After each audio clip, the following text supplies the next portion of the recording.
Hey,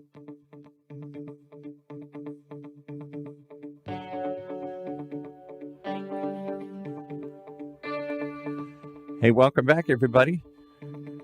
It's time for some more health talks with Dr. Trin.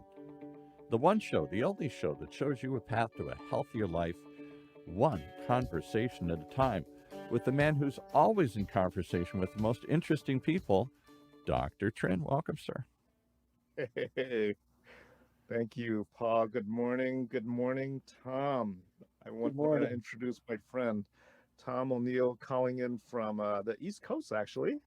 We want to discuss a very important computerized device today that solves a gap that we have in the United States today, which is going out and then looking for folks who may have concerns with their memory and their cognition overall. And so CogniView is the organization that we're going to bring on today, and Tom is part of that. Right. Excellent.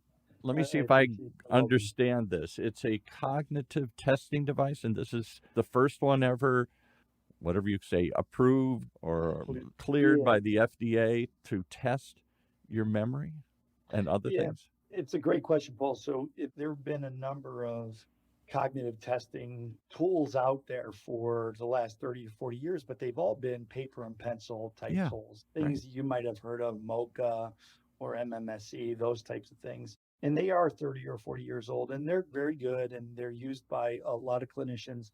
But back in 2015, our founder, Dr. Duffy, he took the first computerized test of cognition, CogniView, through the FDA clearance process and got approval or clearance for our technology. And what it is, it's self-administered, self-scored, and it only takes about 10 minutes. So we Wow. actually have two devices. One's a screener for 5 minutes, CogniView Thrive, and then there's the 10-minute, a deeper assessment that is CogniView. And what happens? Walk us through. I don't know if we can do one of these live or something here, but I'd love to figure out is you say it's not just pen and paper, it's something online, but it's self-administered. What do I do? Yeah, so let me clarify. So let's talk about the 10-minute CogniView Clarity device. It's 10 assessments, 10 exercises in 10 minutes. So it's not question and answer, because I think, that's something that kind of worries people, right? When Yeah. they hear that it's question and answer, they get very concerned. Ours is not a question and answer. It's 10 exercises. And those exercises, the first two are motor skills and visual acuity. Mm-hmm. And when we're measuring your motor skills and your visual acuity, they don't go into the overall score at the end. But what they do, because our technology is unique in that it takes those and adapts the rest of the sub exercises or sub tests to that person's motor and visual ability. And the reason being, Paul, is we don't want to measure somebody's motor and vision. We want to really try to isolate their cognitive function, their Yeah, brain health. right. And then it takes them through 4 perception and 4 memory tests. Perception being letter, word, shape, and motion. And then memory test, letter, word, shape, and motion. And then through our algorithm, it's adapting to each individual's own abilities so that if you're doing really good, it gets harder. If you're not doing as good, it slows it down and makes it a little bit easier for you. So you're really getting a really good personalized assessment of your own brain health or your own cognition. And it's a And then it snapshot. rolls up to an overall score. It's a snapshot in the moment, though. It says, here's exactly where I right. am today. Right. Paul, that's a great point. Yes, absolutely. So how do you use this, Dr. Trin? How do doctors use this? A physician in a typical medical office, you get your 10, 15 minutes with a patient, Right. If that. if that. And if somebody comes up and say, I have memory concerns, and first of all, the testing that we do today that docs know and are aware is a typical mini mental state examination test, which has been around forever, but it's not a very sensitive test. If you're looking for small, slight changes with that, we need to find problems before they become real problems. Yeah. And so this device, the reason I really like this device is that you don't need a trained psychologist to administer this. This device, somebody turns on the switch, it's a laptop, is what it looks like. It's like bringing your laptop, opening the laptop, Mhm. and then it folds out a little bit. And this device self-administers and kind of runs on its own with your patient without Does it requiring a hand does it specialist. prompt you to read something? Does it ask questions verbally? What No, does this no thing? questions. It's got this little wheel. It's kind of like a little joystick. If you think about playing a game, like a computer game with a Mhm. little joystick, it's similar to that. Mhm. And so you're playing a game while the computer is actually analyzing Here we your go. Now we're brain. going to see one here. Something that Oh, looks there like you go. there we There you go. go. So Yeah, it does kind of look like it's got some little isolation screen around it so you can see it, and then you kind of sit in front of this thing and do what? You move this little wheel on the screen uh-huh, or something? Yeah. absolutely. It feels like you're playing a game as Mhm. opposed to being tested. Yeah, right. So it's very neat. And within 5 to 10 minutes, you get an official result. You get a score that tells your doctor how you're doing with your memory and your cognition. So let me ask a hard question here, both of you here. My mother, my late mother, had Parkinson's, as we've talked about in this show. And as she got worse, she developed dementia. We weren't ready for that. Nobody had prepared us for that. And I remember the doctor giving her some set of blocks at some point in time, like a little kid would do, like my 2-year-old grandson would do. Can you put the square block in the square hole? Right. And she sat for 40 minutes and tried to jam the square box into a round hole. And she was just it just broke our heart to watch this thing. It broke her heart too. Do we avoid knowing just because it's heartbreaking to see, oh my God, I can't believe I can't figure this out. Oh my God, I can't believe you don't see the put it in this box there. Is there a pressure to perform that lets you just and say, the heck with it, I'm not going to do this? The good news with this device is that you can't really tell how you did because you're playing a game. Good. Okay. Yeah, It's so not the obvious that, people oh my know. God, that you're Yeah, really failing this. yeah, Yeah. it doesn't make you look like you have apparent issues, right? So you're playing a Right. little game, and when you're done playing the game, it spits out a result that your doctor helps to interpret for you. But it's not like you're looking at it and you're saying, I can't do this, put this block in this hole and all that stuff. And I remember my Yeah, mother you know, crying and my dad crying with her where she couldn't do this simple task. So they never did that test again because it it was all, traumatic. Right. yeah, one of the things that you highlighted, and I think this is a big deal, is those paper and pencil tests or the block test. They are very difficult for patients because somebody is administering them, somebody's watching over Yes. them. Yes. And so it does feel like a lot of pressure on them. Right. To kind of take your question and answer it also a different way, the biggest disease that worries or concerns people in the US is dementia or Alzheimer's. Yeah. More than anything, more than cancer, more than heart disease all combined. And if you think about it, the people that, like you, the caretakers of your mom or of your dad or your aunt, your uncle, your grandma, your grandpa, when they see a loved one who has dementia or Alzheimer's, we call them the worried well. So they start to think, oh, maybe I have that in me at some I'm place, right? raising my So, hand. Yeah, yep. exactly. So when you think like people just don't want to know, and Dr. Trin's amazing attendance at his community events would tell you different. I would say we've done health fairs at employers and in communities where we have to stay an extra 2 hours to get through the waiting list of people that want to do it. So I think there is, in the healthcare system today, we test for everything consistently except your brain health or your Yeah. brain function. Right. So Dr. Trin is working with us and helping us to get the word out because we're talking about, we don't test for dementia or Alzheimer's, we test for cognitive impairment. We test for Right. it before it becomes, like Dr. Trin said, something more significant. But if we can get this into the conversation, this isn't just a healthcare issue, this is a society issue. When you think about those, they predict about 50 million, right, in the next 20 years that are going to be afflicted with some level of dementia, and all the caretakers that are carrying a tremendous burden with that. I was, and it was hard to watch her go through this, but part of us were in denial. That day when we saw it visually, oh, mom's just getting a little old. She said, we just assume you're getting a little old, you're getting a little slow. Yeah. There's no real problem here. When she couldn't do what we assume a 3-year-old could do, put the block in the right hole, that was heartbreaking for her because she could visually see it. Oh my God, I really have gone downhill. And my dad could see it and I could see it, and everybody got upset and we never did it again.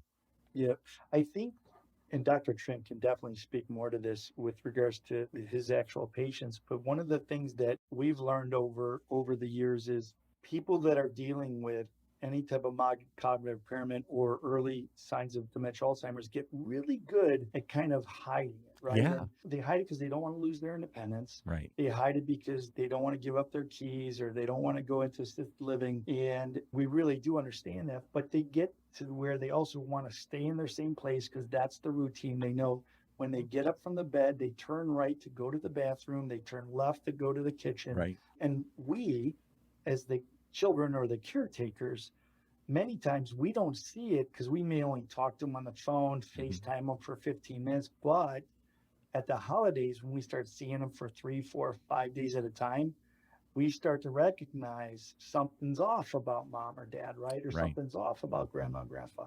So our whole mission is about testing people, earlier to drive better outcomes, because there are things that we can empower the patients to manage. I was going to say, so what do you do once you determine that a change has taken place? And let's be clear, I think we had somebody on from Alzheimer's a few years ago, and he said it was the group that Dr. Trin's with.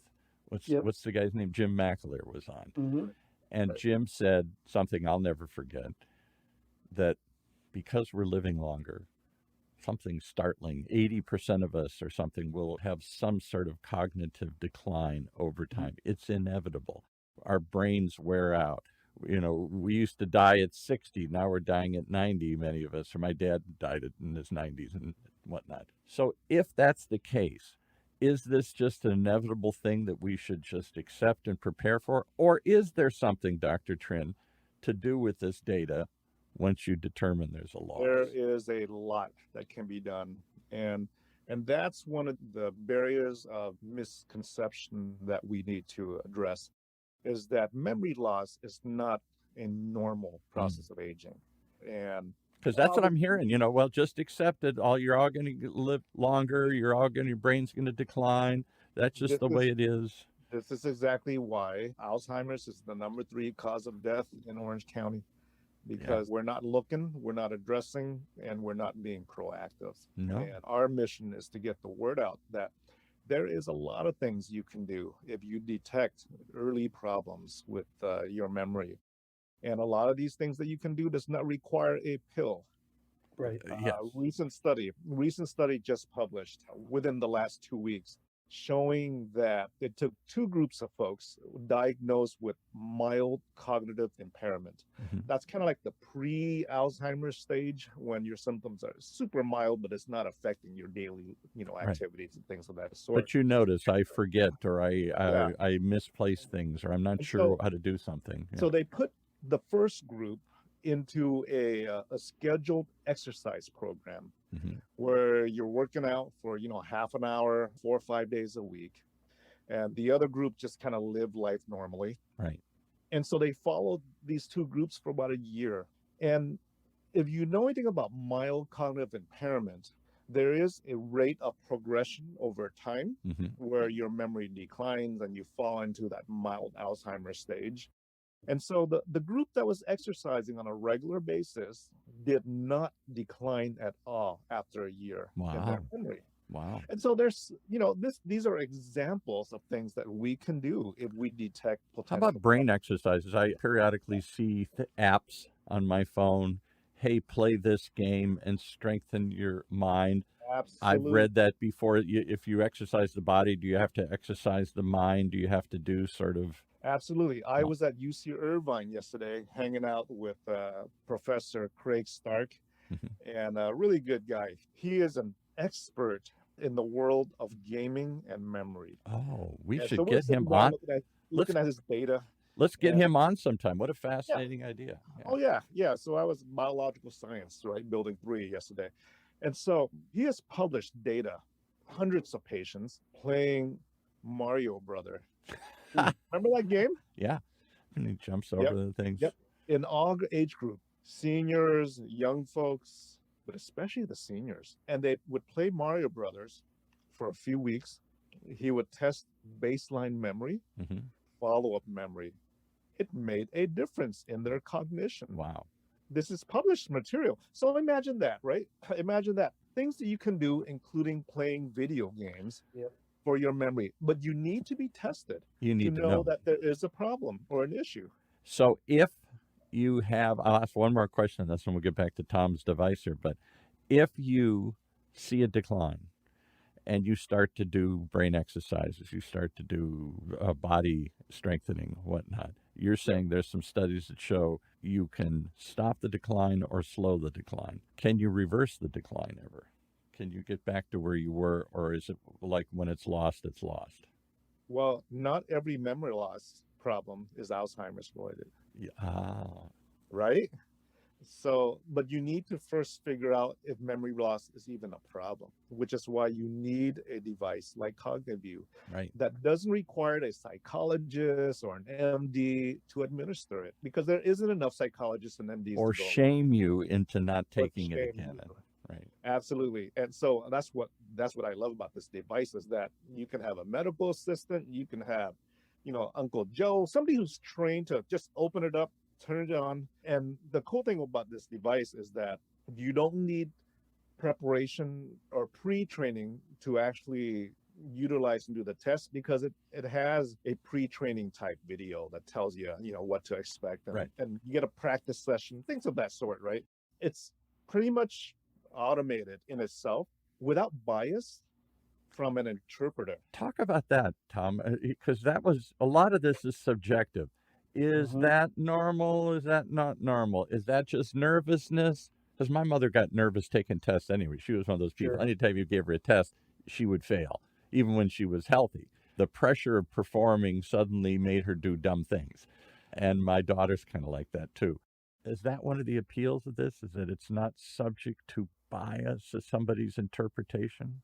Yeah, and I think that's where those 30 and 40-year-old paper and pencil tests that I talk about, those are administered by somebody, whether it's a nurse or a doctor, and certainly they're clinicians and they do know what they're doing. Yeah. But everybody just has some, inherent variability or bias on how they introduce something, how they assess something, how they score something. So yeah, our test is, as Dr. Trin said, it has an intro video. So everybody hears the same introduction. It's not variable by the location or the doctor.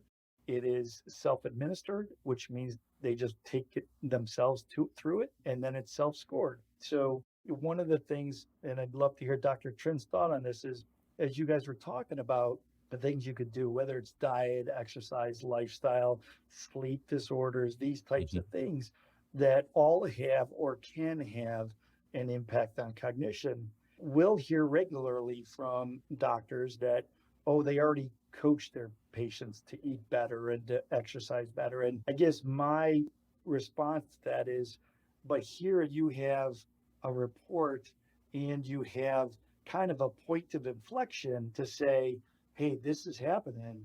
You need to do something about it. I didn't start taking Lipitor and start eating differently until I saw my cholesterol numbers. Yeah, me right? too. So I think this gives, and Dr. Chin, I don't know if you agree, but I think this gives that kind of spring into, hey, I have to take some action now. Absolutely.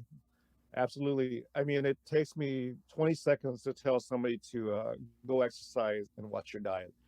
It means nothing. They walk up the door and they Yeah. see me in another 6 months. Nothing changes, right? There's no incentive. I mean, knowledge is not enough, just general knowledge.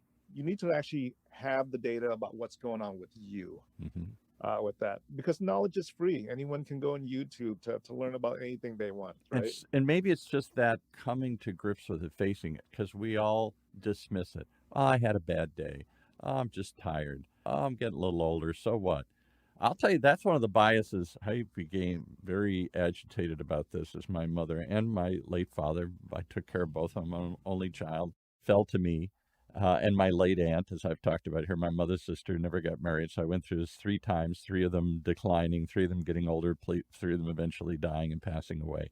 And I watched all of that and was the caregiver for 3 of them.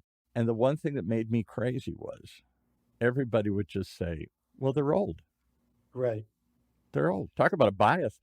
Well, so old people aren't supposed to have it together. Old people are just supposed to be sick and declining, and this is just normal. Hey, Paul, I think we have to get to a point where whether you're in your 20s, your 30s, that when you go for your annual checkup, or if you're younger and you don't go every year, but you go every few years, it should just become a part of the process. Amen. You can have some type of cognitive impairment, either from things like a concussion, medications that you might be on, different this if you have, I'm not talking about had a rough night of sleep, I'm talking about like long-term sleep apnea issues, which can happen, right, as you're when you're younger. Yeah. But if we can get it to become a more normal part of the conversation, and I do think COVID has been absolutely horrible, right, to the world. But in particular, one of the things that it did do is it raised the level of awareness around risk factors. Risk factors being diabetes, exercise, all these things that could obesity, you're overweight, you got diabetes, everything. Suddenly you've got a comorbidity. You've got a higher chance of dying. But now that's part of the normal, discussion or conversation with people. So as Dr. Trin and all the other thousands and thousands of doctors are talking to their patients about risk factors, like the patients now understand that better, I think, because of the last 2 years than they did prior to that. Right. So what do you think, Dr. Chin? The one thing that I've always been amazed is we spend so much time and money monitoring our bodies, measuring our weight, watching our vital signs, blood pressure, cholesterol, everything. I don't know anybody that doesn't do all of that anymore. Not very few of us ignore that stuff. But when it comes to the brain, we don't talk about it. We don't explore it. We don't measure it like Tom's talking about. And I don't know that we do much about it. If you're upset, you're upset. If you're depressed, you're depressed. We'll give you a pill. If you're declining cognitively, we ignore it, or we don't know what to do about it. Why is the brain not seen as another organ in your body? The brain has mental health and cognitive health has oftentimes taken a back seat to like diabetes. I think so. Tension and cholesterol and things of that sort. And the issue is that because of that backseat view, Alzheimer's is the one disease among maybe the top 10 killers where the rate of death has been increasing over the last few years. I didn't know that. Yeah. Oh, yeah. We've cut down, right? Cancer rate of death. We've been able to cut down heart disease and stroke and things of that sort. While major diseases are going down this way, Alzheimer's is on the way up. Wow. I didn't know that. Absolutely. And not only is it a personal problem, because it's not just a problem with the patient, the entire family's involved. Oh, boy. Isn't that the truth? Parents, siblings, spouses. And I never had, I'll tell you what, and that's an interesting point. So my father had leukemia, my late father, among many other problems he had. It never impacted my life one bit, or as his caretaker. He took a pill. He watched what he ate. He was careful not to be around people who were sick because he had lower white blood cells to fight stuff. He took some steps and we did it, but it didn't really have much of a major impact. But when he started stumbling and falling, oh my goodness, that was just the worst of all worlds. And eventually that's what killed him. He stumbled and fell and hit his head. And part of it had to be kind of a cognitive decline that he was doing. Yeah, we work with the American Institute of Balance. Dr. Richard Gans runs that organization, and he's a strong proponent and partner of ours. But there's been a direct, and it's published, a direct correlation between that balance, vestibular, and cognition. And so I think Paul, it's a great catch. And I'm very sorry to hear about your mom and your dad, your aunt's passing, and the difficulty that they went through. But I think this all kind of goes back to, we have to do more education, which is what I love about what we're doing here today, is informing, educating, making it less scary. Because it's not. And more acceptable to talk about. I was frustrated when I talked to even friends or other family members, cousins or whatnot. Nobody wanted to hear about them falling and stumbling. They would wince. Oh, don't tell me about that. I could tell them all day long that my dad had a stroke. He did have a stroke, but that was okay, stroke, and everybody, that was open. We could talk about it and everything here. But when I'd say, Dad's fallen, or Mom's not very sharp anymore, Mom, or whatever. I'll give you another one. Everybody's going to wince now when I go into this one here. One of the ways you can get cognitive decline, not permanent, but it looks like Alzheimer's, is when you get urinary tract infections. Yep. And my mom and my aunt, when they went to the bathroom, I guess they didn't wipe or clean themselves real well, and they got urinary tract infections all the time. So not only did they feel like they had the flu and they were weak, but all of a sudden I could see my aunt in particular did not suffer from mental decline. Yep. And I would say, I bet she's got a urinary tract infection. And we'd take her, and sure enough, I never knew. Why doesn't nobody told me that? I never heard anybody talk about it. Is that true, Dr. Trin? And why is that such a secret? Because, we don't want to talk about Mom can't go to the bathroom and take care of herself very well. All the time in the emergency room. So I'm in the ER at least once a week, admitting patients. And oftentimes, unfortunately, fairly common reasons for hospital admission is somebody comes in and they're confused. Yeah. And everyone's trying to figure out, why is this person confused? Usually an older patient. And guess what? It's a urinary tract infection. Yeah. So infections drive your cognition. Well, let me get this out a little further for anybody listening. Talk about urinary tract infections. Don't make this a forbidden subject. We'll tell you that my late aunt, she died in her 90s too. I remember looking at a picture of her here in the studio. I remember the time she'd done this over and over and over and over again. And then she said, "What's wrong with me?" And she would get confused. She'd get foggy. And that was I began to realize that was a sign of, let's go get this tested.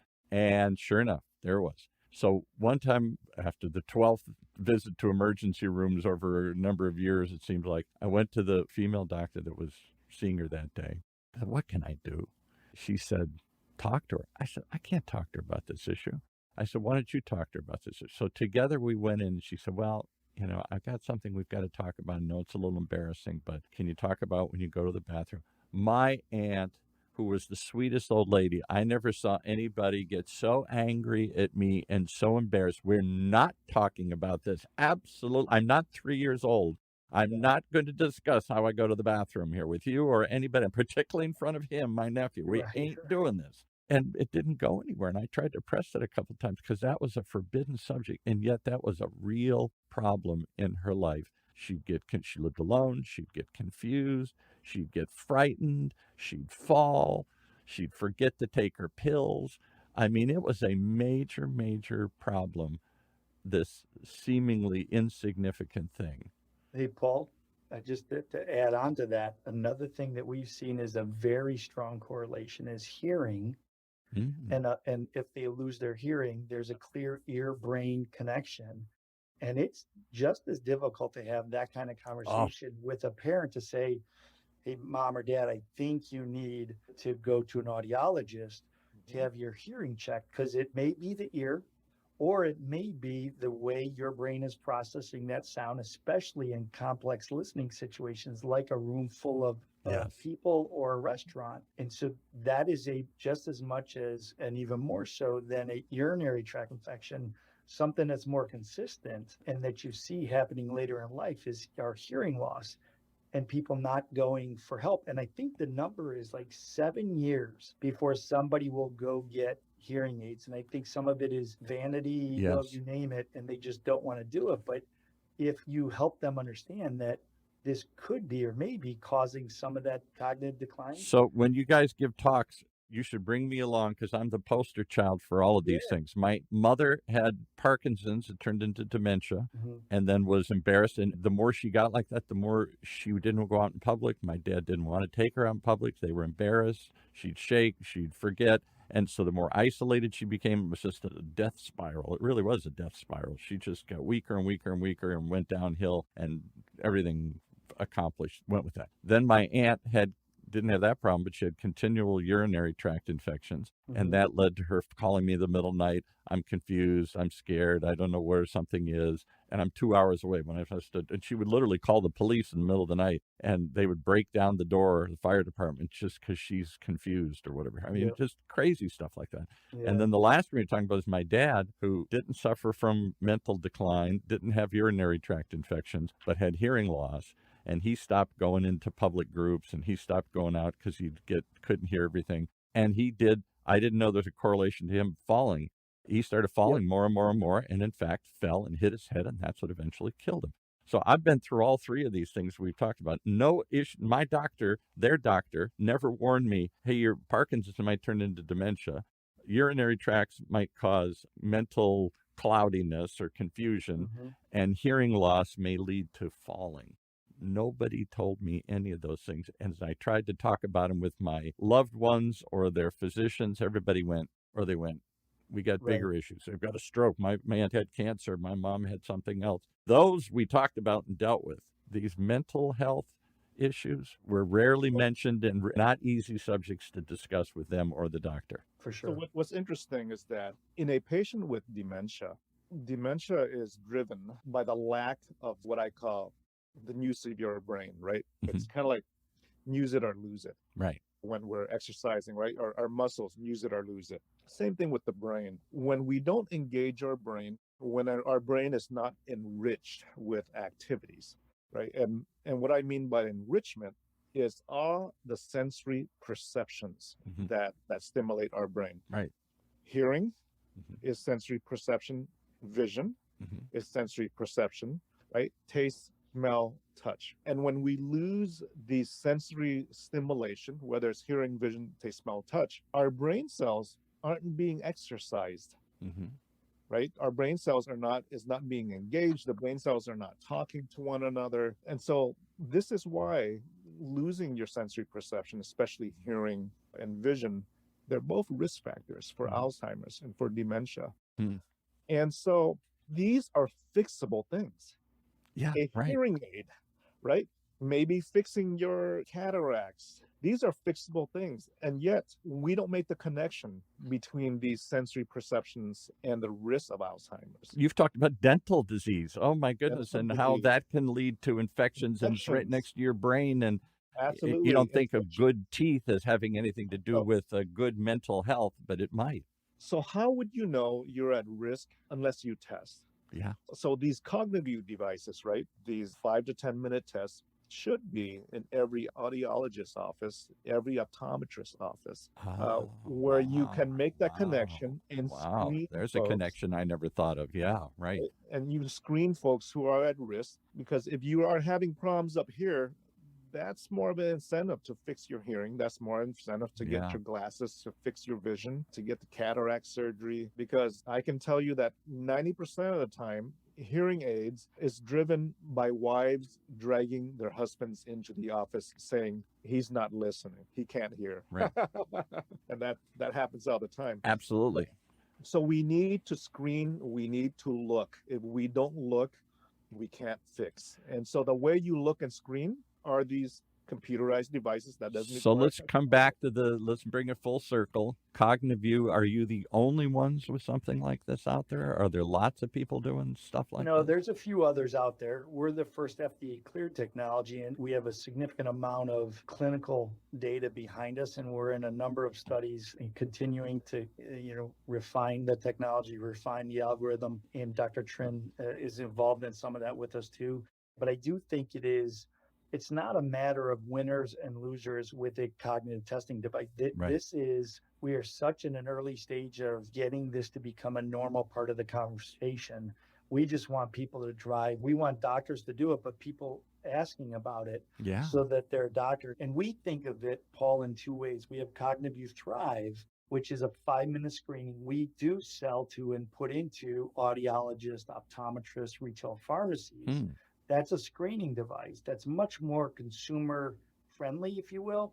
And then we have the CogniView Clarity device, which is the 10-minute assessment, which goes in the MD's office, primary care, family practice, internal medicine, or maybe even their neurologist or psychiatrist. So we try to make sure that there's the screening and then maybe more of a confirmatory test. So I'm sure you're already on this, and maybe you've already gotten the steps in, but I've read more and more that CVS and chains like that are trying to be less, what would you call them? They used to sell makeup and hair and other sorts of, while you went in to get your pharmacy, that you had to walk through this aisle of other stuff, these little trinket and stuff. And my wife and my aunt used to love to do this. She'd stop at CVS, she'd go to get her pills, and she'd come back with a bag full of stuff.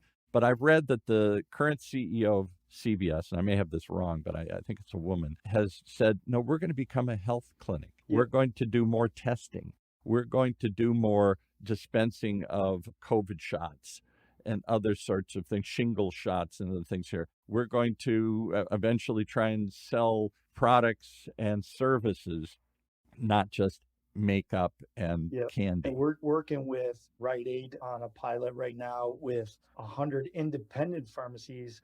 Paul, there's 20,000 independent pharmacies in the country that are constantly trying to bring, in many instances in rural areas where they're the only clinician Right. within miles of that patient. No So doctor. We're Right. working with independent pharmacies to bring this clinical value to them and to their patients as well. Because when does my wife take her blood pressure? When she goes into CVS to pick up her Yep. regular prescription. There it is.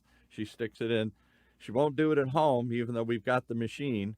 Right. But she's there and it's easy and quick. I wonder if the same thing would be true if I could, while I'm standing in line waiting for the order prescription to be filled, I could take a 10-minute test, a 5-minute test. Yeah, we have Amina Abukar, who's the CEO of a company called Avant Institute and also runs her own pharmacies.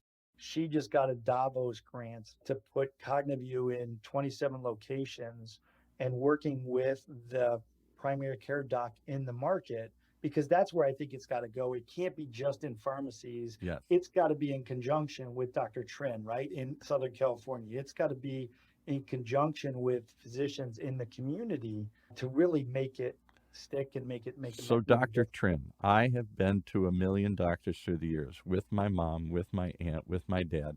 I try not to go very often. I'm old school. I don't want to hear about it. I don't want to think about it. I don't want to go see the doctor unless I break my arm. Then I got to go. But when I go, not one in all the doctors I've been to in all the years ever said, "Hey, why don't you take a quick cognitive test?" They're always pushing me to get blood work done. They're always testing me on a stress test or my heart once a year. And when I do the annual physical, they check my heart, they check my blood work, they check my stool sample maybe.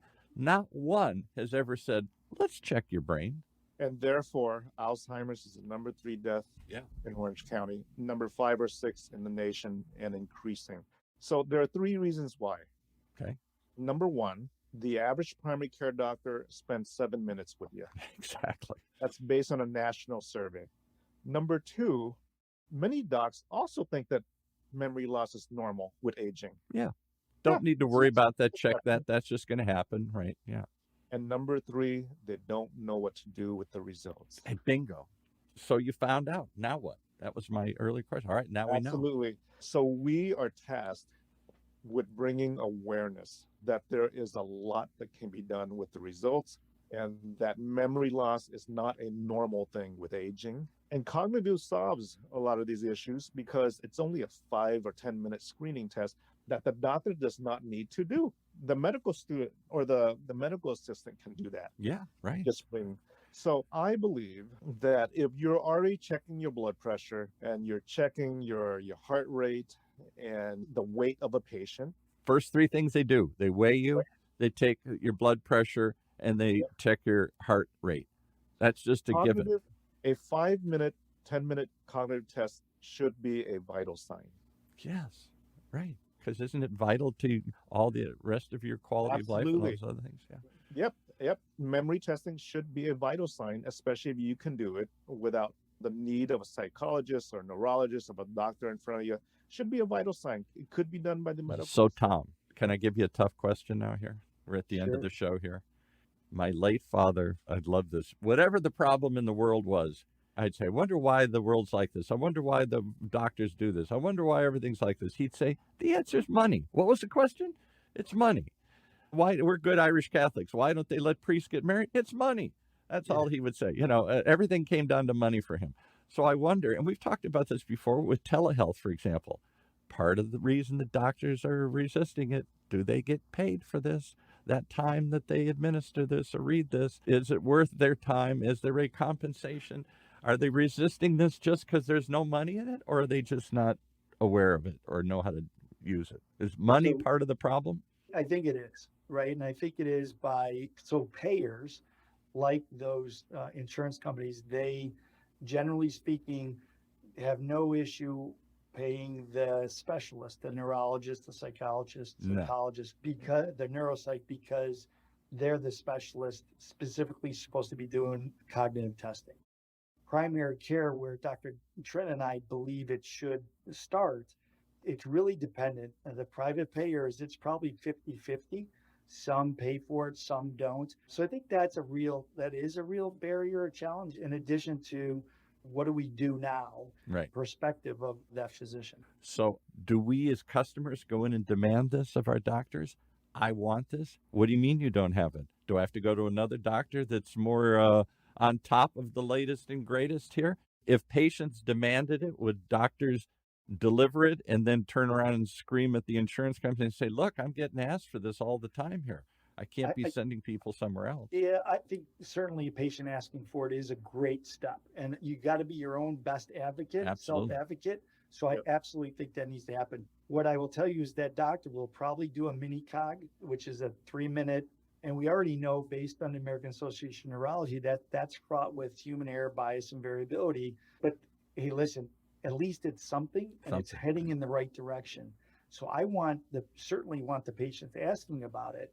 And whatever that physician uses, do I wish it was Cognition? Absolutely. But like I said before, this is a movement that is not only a healthcare issue, it's a society issue. And if we don't all start leading from the front, we're going to have a much bigger issue going down the road. So when you must have salespeople in there, I don't know if they're calling on individual doctors or if they're just calling on health groups and Dr. Trin's. Doctor calling on doctors. Yep. All right. So you go into the doctor's office. Hey, we want to show you something great. It's a great tool. Here's why you should be doing this. Here's how easy it is. You don't have to do it. The nurse practitioner, your physician's assistant can do this, just like they measure the weight, just like they measure the blood, just like they measure the blood pressure, whatever. Simple additional thing. And yes, it's going to give you more data. It's going to give you better results. And maybe even something that you'll get compensated for. It's another thing you can add to the little visit today here. I'm going to sign you up, Paul. Hit the cash register again. Ding. So all of these things are there. And I wonder what the doctor says. I can picture 3 things. And tell me if any of these are true. I don't know. I don't need that. Nobody asked for it. I don't know. More effort. I don't know if I'm going to get paid for it. Or 3, I get it. Even if I don't get paid for it, I should probably be doing this. But I don't know what to do with it. So what? There's a cognitive decline. So what? If there's a blood issue, I got a regimen I can follow. If there's a blood pressure issue, if there's a weight issue, there's something, I now have steps. You've given me a way to test for something. I don't know what to do with it. So I think all 3 of those, but I want to make a real important point is physicians are there for a purpose, and they all are there to treat and take care of their patients. None of them do this or don't bring us a product like Cognition because they don't want to do more for their patients. So I want to be clear, they're always with the best intentions. Right. Some of the practicality of what we're talking about, whether it's the number of patients they see, or that there's not a prescription they can write, or there's not something that gets easily reimbursed. Those are just very real, practical, real world issues that we have to deal with.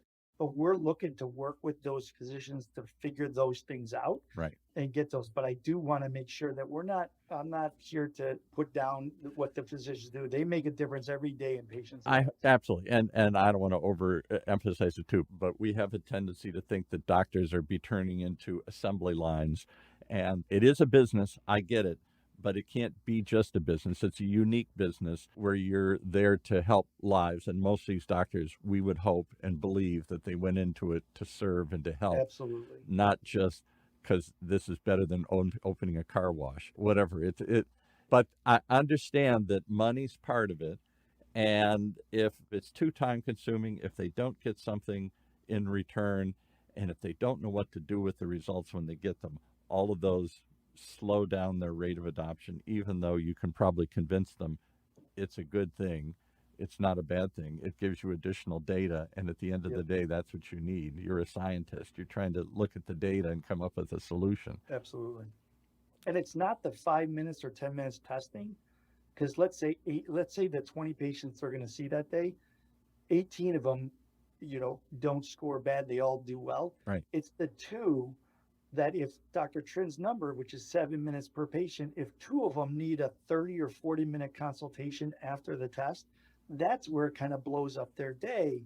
And they're trying to take care of all 20 patients, right? So I think that's some of the real world challenges that they deal with. So is it an expensive product? Is it $80 million? Some of these machines, we had somebody in from Hoag Hospital, and I know I'm at the UCI, and they have their own great university system, but they were talking about some state-of-the-art cancer-directed some sort of, I'm going to get this wrong, had something to do with radiation, and it was a very targeted kind of radiation machine. And it was millions and millions of dollars here. No, we're definitely not in that realm. We're a few $100s a month for a device per month. And whether that doctor uses it one time or 150 times that month or 1,000 times, it's the same, a few $100. Okay. And there's no upfront capital and there's no upfront fees. It's just a few $100 subscription per month. There you go. Very reasonable. Okay. Yep. Well, I appreciate this show so much because he's always opening my eyes to what's out there. Telehealth, mental health, cognitive devices that can do this, regimens to clean your upper nasal passage and make sure the stuff doesn't get into your lung.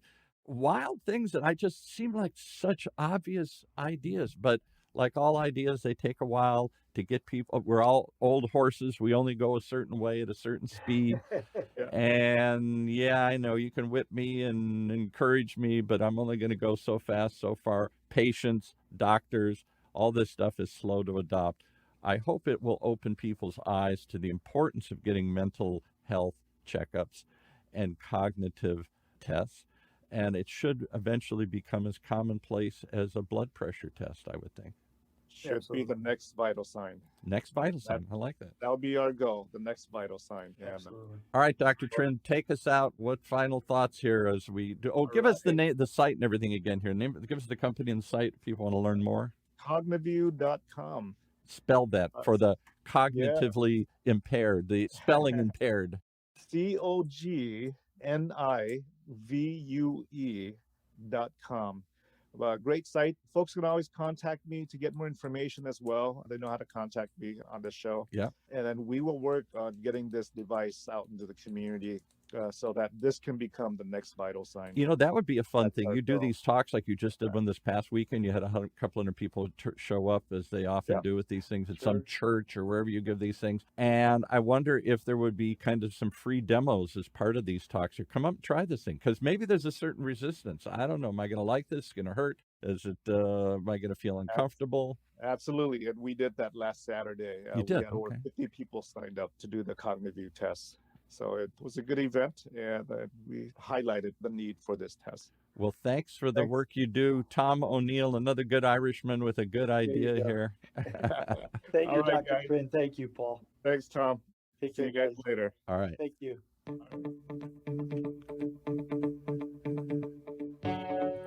Well, there you have it, folks. Another great reason that you got to tune into this show. There's stuff out there. There's solutions coming. There are ideas trying to be born here to give us more ideas, more information, more treatments, more techniques to take control of our own health and to live a healthier and happier life.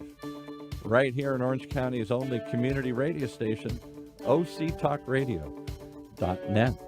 Streaming live from our studios here at the University of California, Irvine's Beale Applied Innovation Center, which is filled with all sorts of medical devices and things like this. Tune in, we'll tell you more.